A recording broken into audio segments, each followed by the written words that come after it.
Palitas. Distribuição Sinapse.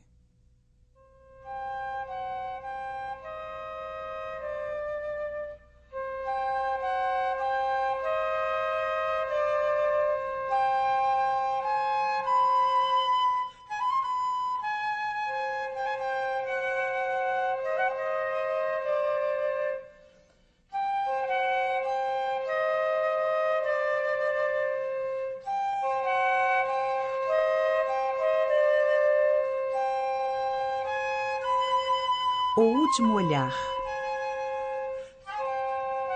A Europeia, Retrato do Fayum, 117-138. Museu do Louvre, Paris.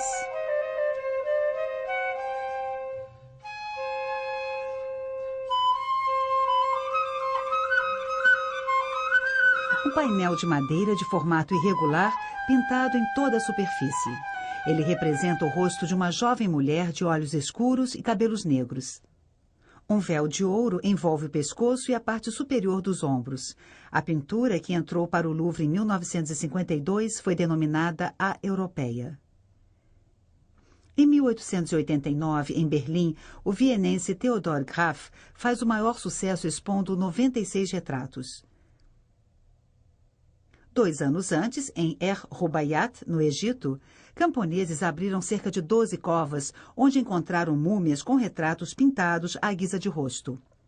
Eles acabavam de descobrir a necrópole de Filadélfia. Filadélfia, cidade fundada pelos gregos, está situada na região do Fayum, um oásis alimentado por um braço do rio Nilo que desemboca em um lago.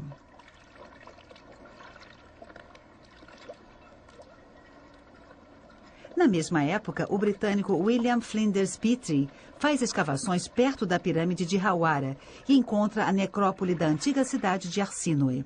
Ele exuma mais de 150 múmias ou retratos retirados de múmias que ele data dos primeiros séculos da nossa era. O francês Albert Jean Gaillet concentra as suas pesquisas na Antinoéia, às margens do Nilo, descobrindo retratos e sudários pintados. A partir de então, foram encontrados painéis semelhantes em várias outras regiões do Egito.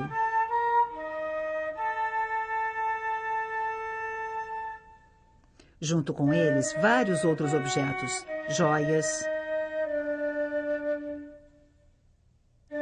vasos, amuletos, figuras de argila mostrando deuses, animais, músicos, uma coleção de pequenos brinquedos perto de múmias de crianças e até material de pintura.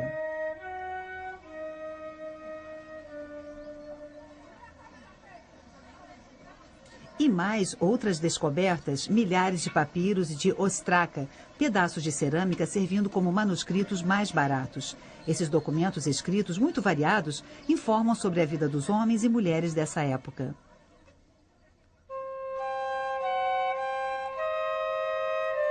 Quem era a Europeia? Quando ela viveu? Por que este retrato? Para Pamontes Moros, da parte de sua irmã Sempamontes. Sempamontes saúda seu irmão Pamontes. Eu te enviei o corpo mumificado de minha mãe Seníris com uma placa no pescoço por intermédio de Gales, filho de Hierax, em seu barco, cujo frete já paguei a ele. O sinal de reconhecimento da múmia é um sudário com uma peça cor-de-rosa. O nome está escrito sobre o ventre. Meu irmão, faço votos de que você esteja bem.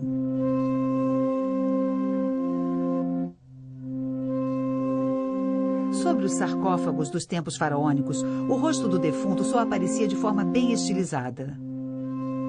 Uma nova forma de apresentar os mortos nasce no início do século I. As técnicas para embalsamar, praticadas e aperfeiçoadas há 3.000 anos, se conservaram. Às vezes, porém, a múmia é envolta em uma mortalha sobre a qual se pinta um rosto. Ou então é feita uma abertura na cartonagem ou nas faixas que permite inserir uma máscara, um plastrão ou um retrato pintado. Mais de 60 dias de preparação do corpo, centenas de metros de faixas. O embalsamamento custava muito caro, por isso era reservado aos mais ricos. As múmias preparadas pelos embalsamadores eram entregues à família com etiquetas trazendo o nome do morto e, muitas vezes, com inscrições sobre as próprias faixas. Como nas estelas encontradas perto das sepulturas, a maioria das inscrições está em grego. Boa sorte, Eudêmone. Artemídore, boa sorte.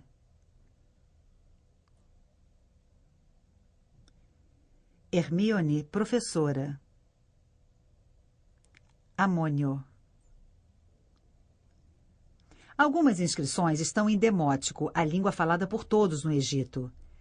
Irene, filha de Silário.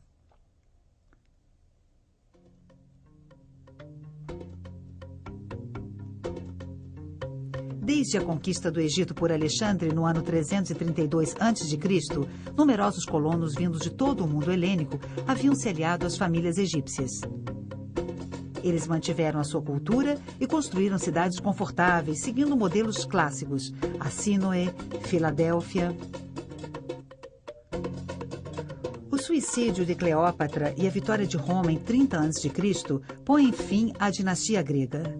O Egito torna-se uma província romana, que vive das cheias do Nilo e exporta para Roma trigo, linho, azeitonas, óleo ou papiros.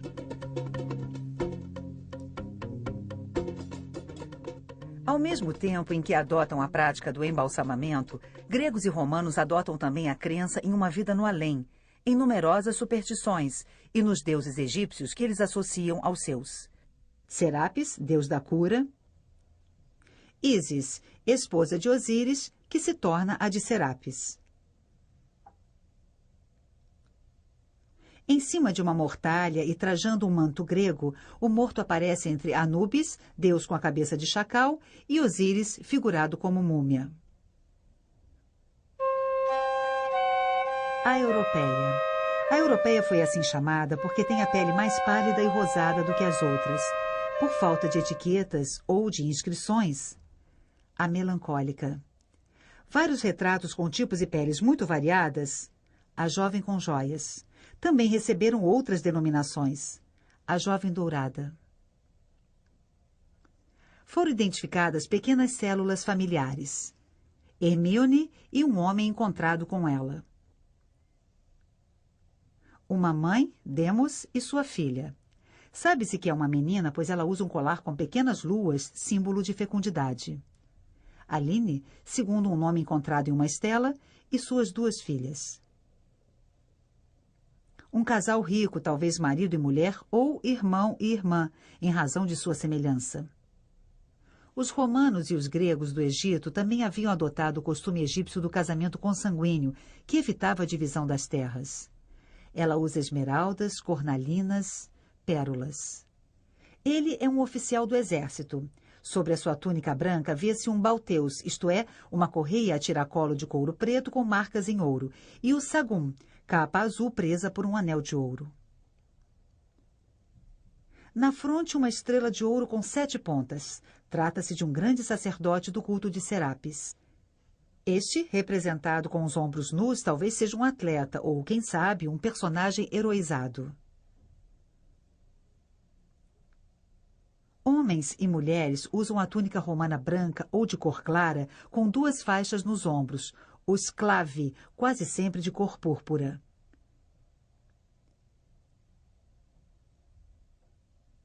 Às vezes, as mulheres usam também o pallium, um grande manto que passa sobre os ombros, por baixo do braço e cruza sobre o peito. A vestimenta da europeia une o amarelo vivo à cor púrpura. Ela usa várias joias muito ricas, mas sua datação não é muito fácil. Poderiam ser joias antigas passadas de mãe para filha.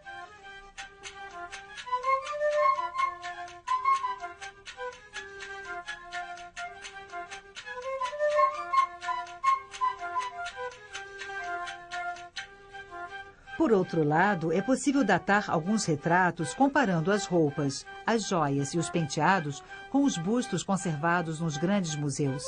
Assim, Hermíone está penteada como se fazia na época de Tibério, entre 14 e 37. É um dos primeiríssimos retratos de múmia conhecidos. Artemídore está penteado à moda da época de Trajano, entre 98 e 117. A europeia dataria do reino de Adriano, entre 117 e 138. O sacerdote de Serapis seria da geração seguinte. Amônio segue a linha usada pelo imperador Geta no início do século III. Os últimos retratos, como o da mulher que usa uma cruz com alça, datariam de meados do século III. Nessa época, o cristianismo se disseminava no Egito. A prática do embalsamamento foi se tornando mais rara e os retratos de múmia desapareceram.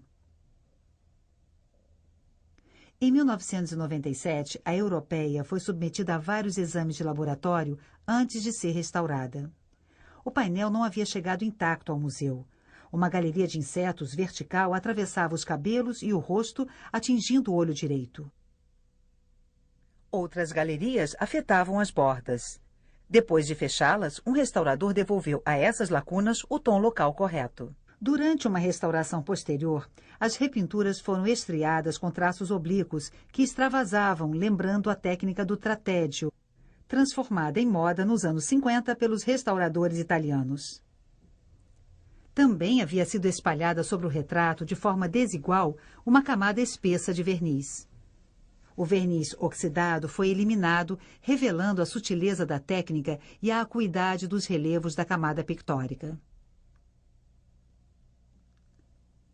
Os antigos preenchimentos das bordas que se haviam retraído e dissociado da madeira foram eliminados. Hoje, o que se busca é a verdade arqueológica. Após serem eliminadas as pequenas estrias, as restaurações do rosto foram conservadas. Sua tonalidade foi conseguida com o auxílio de alguns pontos de pigmentos puros, unidos por uma resina estável e reversível. O retrato foi pintado sobre uma única prancha de madeira no fio vertical. Altura, 42,5 centímetros. Largura, na parte inferior, 24 centímetros. Na parte superior, 17 centímetros. Espessura, de 1,2 a 1,6 centímetros. Trata-se provavelmente de figueira sicômoro, abundante na região do Faium. A madeira era muito rara no Egito. Outras essências deviam ser importadas e, na maioria das vezes, os retratos eram pintados sobre finas folhas de madeira, com apenas 2 milímetros de espessura. Muitos desses retratos se desintegraram. As mortalhas e alguns retratos são pintados à têmpera. Mas a maioria dos painéis foi produzida através de uma outra técnica. O da europeia foi inicialmente recoberto de finos pigmentos negros orgânicos, talvez a fuligem, misturada provavelmente a uma cola de pele. Essa preparação aparece nitidamente no alto à esquerda. A principal liga dos pigmentos é a cera de abelha. A técnica de pintura chamada encáustica, do grego enkaien, queimar, assumiu, acredita-se, duas formas. A primeira consistia em utilizar a cera quente misturada aos pigmentos e a diversos produtos secantes. A mistura devia ser espalhada rapidamente e modelada com uma ferramenta metálica aquecida, o cauterium ou cautério. A segunda forma utilizaria cera fervida com água do mar e saponificada pela adição do nitro. A matéria obtida era mais maleável e podia ser espalhada com a ajuda do penicillum, o pincel. Uma haste de madeira com as fibras esmagadas ou mastigadas, formando penachos na extremidade, como aquelas que foram encontradas nas sepulturas das épocas faraônicas. O retrato da europeia revela estas duas formas de trabalhar a cera. O fundo cinza que circunda o rosto e as dobras das vestimentas foi pintado com pincéis de fibras rígidas, cujas marcas são bem visíveis em vários pontos. Os cabelos foram trabalhados com um pincel mais estreito, com pinceladas pretas em torno da testa para produzir o efeito das mechas de cabelo puxadas para trás. Pincéis finos e macios permitiram modelar o enfeite do cabelo e as pérolas dos brincos. O rosto, por sua vez, foi modelado com o cautério. Pequenas pinceladas lado a lado, ressaltadas por uma iluminação rasante, fundem entre si as cores sutis da pele. Nesta camada foram identificados 3 corantes vermelhos: hematita, ocre vermelho e um corante orgânico, provavelmente a garança. E 3 corantes amarelos: óxido de ferro, ocre amarelo e um sulfato de ferro. Apenas estes pigmentos, misturados ao branco de cerusa e ao preto de carbono, permitiram modular o aumento de luminosidade nas maçãs do rosto e na fronte, as sombras do nariz e da boca, as sombras rosadas do queixo e da face esquerda, a cor arroxeada das pálpebras e das olheiras. A camada também foi gravada por meio de uma espécie de punção, o cestrum. Os cílios são sugeridos por pequenos riscos na cera rosa, revelando o negro da preparação subjacente. Técnica que Rembrandt utilizaria em vários autorretratos. Volta ao pincel macio para alguns traços que completam a ilusão.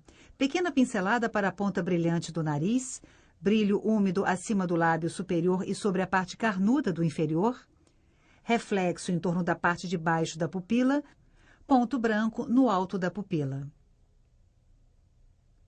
Fusão das pinceladas, relevos e reflexos dão ao rosto a qualidade plástica e a vivacidade dos tons da pele. O conjunto do retrato, composto a partir de apenas alguns pigmentos e uma única pincelada verde na joia do peito, apresenta uma rica paleta cromática.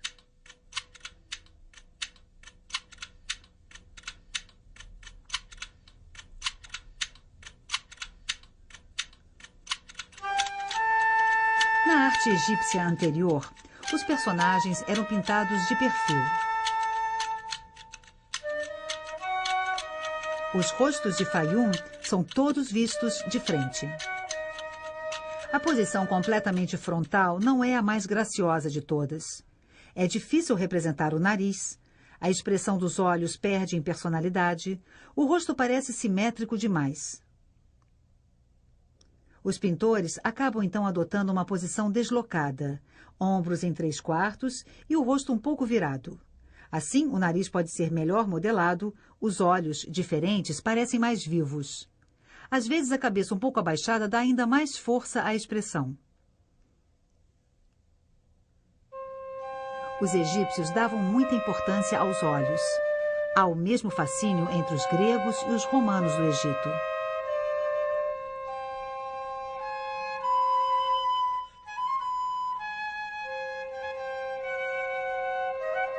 Os olhos são sempre grandes, às vezes até desproporcionais. Toda a energia do rosto parece estar concentrada no olhar. Em geral, o olhar é dirigido ao espectador, mas há exceções, entre elas a europeia.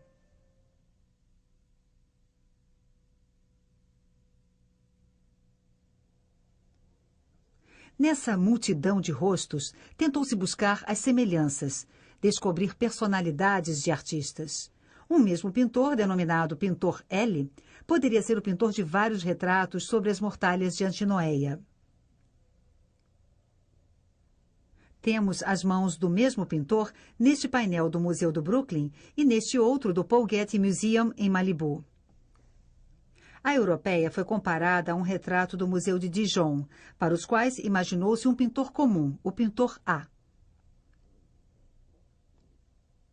O conjunto insere-se perfeitamente na corrente realista romana, da qual existem tantos exemplos na estatuária da época, ou mesmo nas máscaras e plastrões que, por vezes, substituem os retratos pintados. O fato é que, durante 2 séculos e meio, coexistiram os mais diversos estilos. Tanto na época de Hermíone, no início do século I, quanto na da Europeia, um século depois, ou na de Amônio, no início do século III, as influências egípcias, gregas e romanas se misturavam. E hoje em dia é até difícil observar esses retratos sem pensar em certos pintores dos tempos modernos.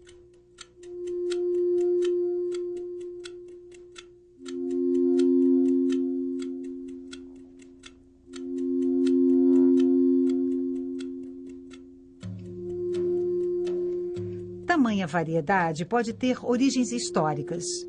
Os escritores gregos ou romanos narraram lendas e histórias sobre centenas de pintores conhecidos. Também descreveram quadros célebres pintados sobre madeira, tela ou parede. Sombreamentos, perspectivas, ilusão realista, colorido, verdade no retrato, tudo parecia já ter sido inventado.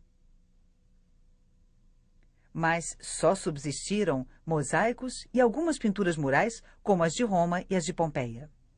Os rostos de Pompeia apresentam grandes analogias com seus contemporâneos, os retratos romanos do Egito.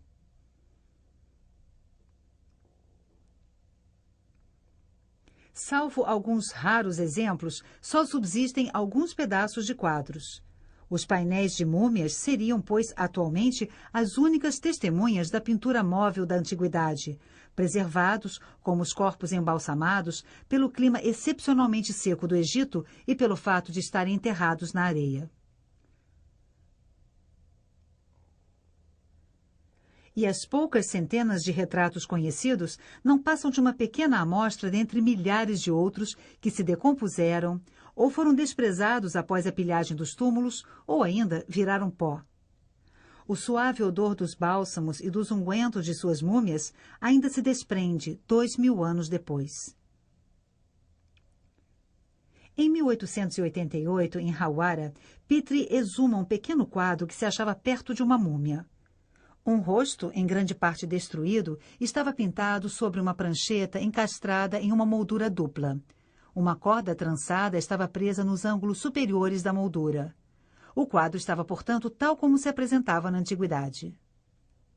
Sobre o retrato de Eudémone, vêem-se as marcas do instrumento de corte usado para reduzir o formato ou para adaptá-lo ao casulo de faixas.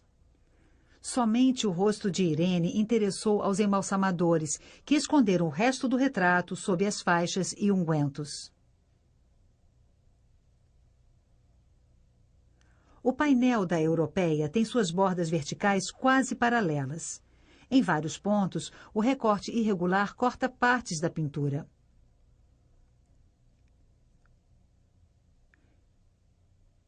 Ele também foi retalhado para ser colocado em uma múmia, como provam no reverso os restos de cola e os fragmentos de mortalha ainda colados.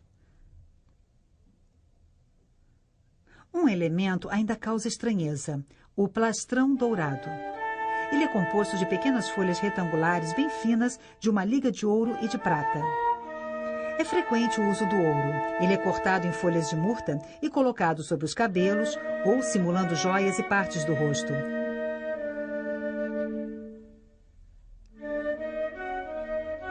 Às vezes, ele circunda a face. Placas de ouro eram colocadas sobre os olhos e a língua da múmia. Folhas de ouro sobre o rosto e os membros.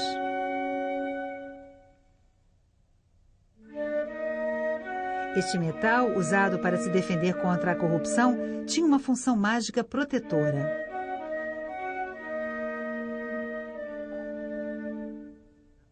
A radiografia da Europeia, assim como o negativo em ultravioleta, revelam que sob o véu de ouro figurava o resto do retrato. No pescoço, fino e gracioso, um grande colar de pérolas. É possível, então, imaginar o quadro tal como se apresentava em sua origem, antes que os rituais funerários transformassem o retrato de família em retrato de múmia.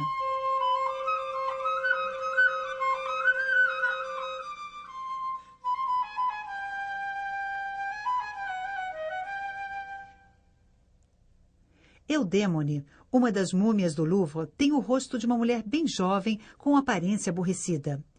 Ela foi radiografada. Os médicos atribuem os ossos a uma mulher de cerca de 40 anos. Utilizavam-se, então, para fins funerários, retratos pintados vários anos antes. Exceção para os bebês ou crianças mortas antes da idade de serem representadas. O pintor, então, devia tentar lhes dar uma aparência de vida. Outro retrato mostra uma mulher de meia-idade. A radiografia prova que, num primeiro momento, o rosto era de uma mulher muito idosa, com queixo caído, fronte desguarnecida, traços sulcados. O pintor a rejuvenesceu, reduzindo o queixo, atenuando os traços e cobrindo a fronte com mechas de cabelo. Outro fator de estranheza. Petrie, em Hawara, encontrou juntas, porém sem vestígio de abertura do túmulo, as múmias de várias gerações de uma mesma família. Essas múmias, tão caras, eram às vezes enterradas na própria areia ou empilhadas em grupos, lado a lado, com os corpos invertidos, em simples sepulturas de tijolos. Ele observou ainda que várias cartonagens ou faixas estavam gastas, sobretudo do lado dos pés, com marcas de golpes, sinais de ataque pela água ou por camundongos e algumas inscrições feitas por crianças. Os romanos, na Itália, conservavam em um cômodo especial os retratos pintados e os bustos de mármore ou cera de seus antepassados a quem eles cultuavam. Assim, pensou Petrie, não teriam os romanos e os gregos do Egito feito o mesmo e conservado suas múmias de família alinhadas em pé no átrio da casa? Antigos testemunhos dão conta de que as múmias eram por vezes expostas durante os banquetes. Um dia, o ritual egípcio e principalmente a falta de lugar levavam um herdeiro a dar uma última sepultura às suas múmias de família. Para ganhar espaço dentro de casa, ele mandava enterrar todo o grupo ao mesmo tempo. Esses homens e mulheres nunca estão sorrindo, estão sempre sérios. Na janela de sua múmia são observadores melancólicos. No momento em que sua imagem foi feita, eles estavam na plenitude da idade. Para posar, colocaram suas melhores roupas e suas joias. Mas sabiam perfeitamente qual seria o uso futuro de seu retrato. Sabiam que sua imagem ficaria exposta sem pudor durante anos diante dos vivos.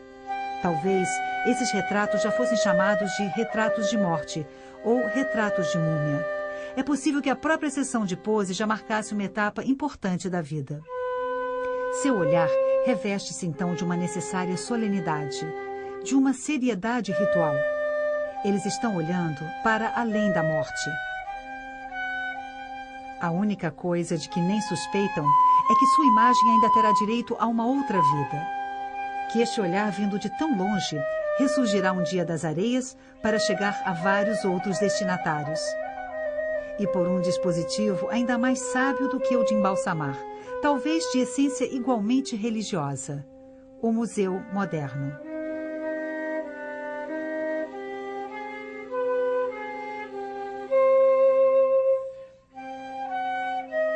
Versão brasileira Audio News.